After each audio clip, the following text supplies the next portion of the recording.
Évidemment, le fils d'une famille qui possède une entreprise comptant 100 000 employés a probablement de grandes chances de jouer un rôle majeur dans les affaires. It has a very high chance it will have a major role in business.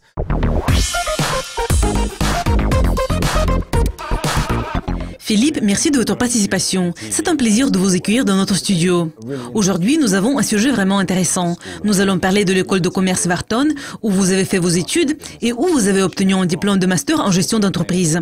Le président Trump et ses enfants ont également terminé cette école. Pourriez-vous nous parler de cette école ?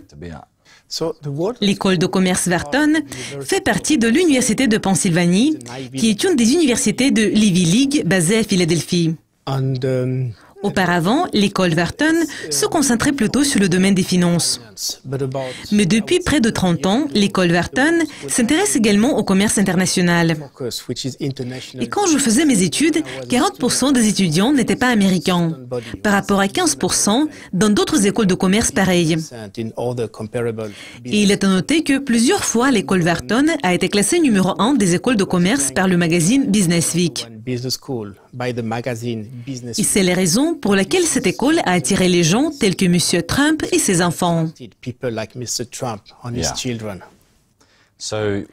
Et vous avez parlé du président américain Donald Trump. Et l'école Wharton est-elle fière de M. Trump ? Je ne peux pas donner une réponse exacte à cette question.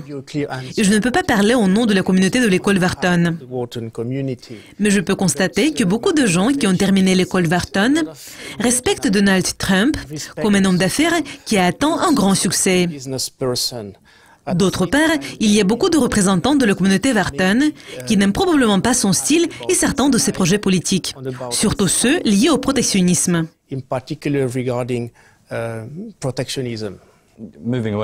Et parlons de vos études à l'école Wharton. Comment étaient les étudiants? Comment était la communauté? Quelle expérience avez-vous acquise?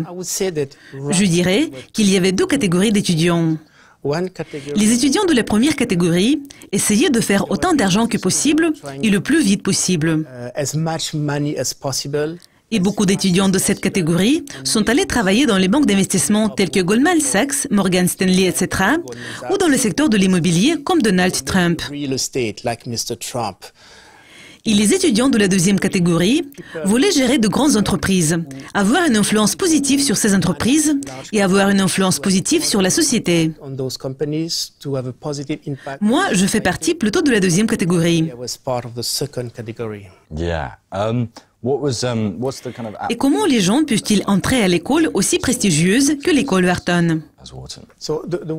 Pour entrer à l'école Wharton, les candidats doivent passer un concours. Seulement un candidat sur 11 est admis à l'école. Le processus est assez long, il prend beaucoup de temps et il est assez coûteux, surtout pour les futurs étudiants. Le critère le plus important est d'avoir le potentiel en matière de leadership commercial. Et comment une jeune personne peut-elle montrer son potentiel en matière de leadership commercial? La plupart des candidats ont près de 27 ans. Cela veut dire qu'ils ont une expérience de 3, 4 ou 5 ans dans le domaine des affaires. À cet âge, vous avez déjà eu beaucoup de possibilités de montrer votre intérêt et vos compétences.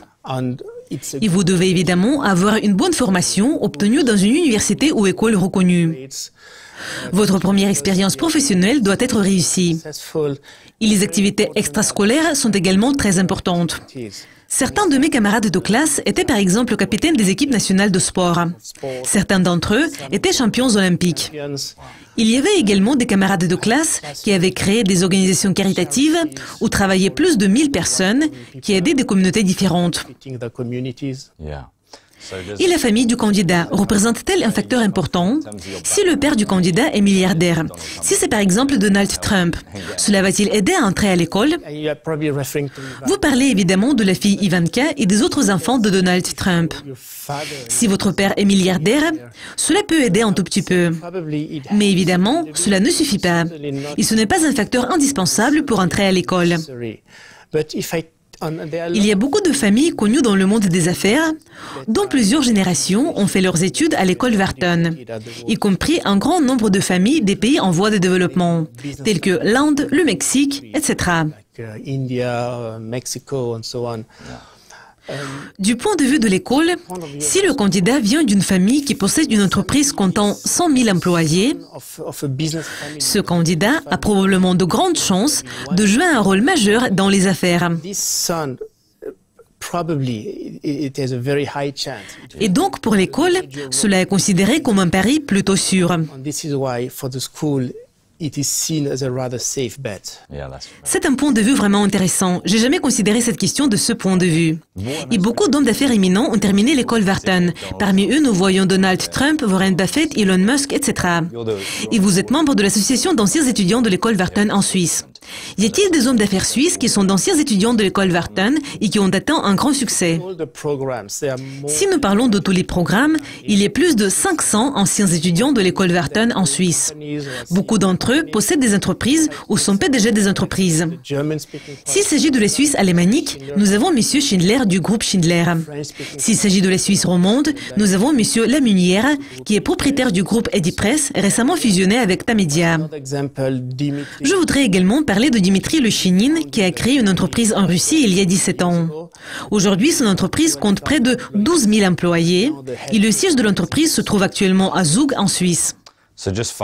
Et pour conclure, pourriez-vous nous parler des points les plus importants que vous avez compris en faisant vos études à l'école Wharton?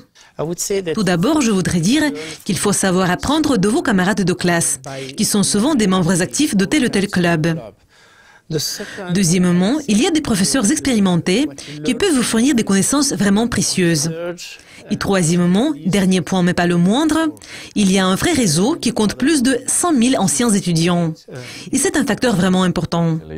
Philippe, merci beaucoup. C'est toujours un plaisir de vous accueillir dans notre studio. Merci à vous. Et merci d'être avec nous. Si vous avez aimé cette interview et vous voulez voir plus d'interviews avec Philippe, visitez le site internet de Dukascopy TV.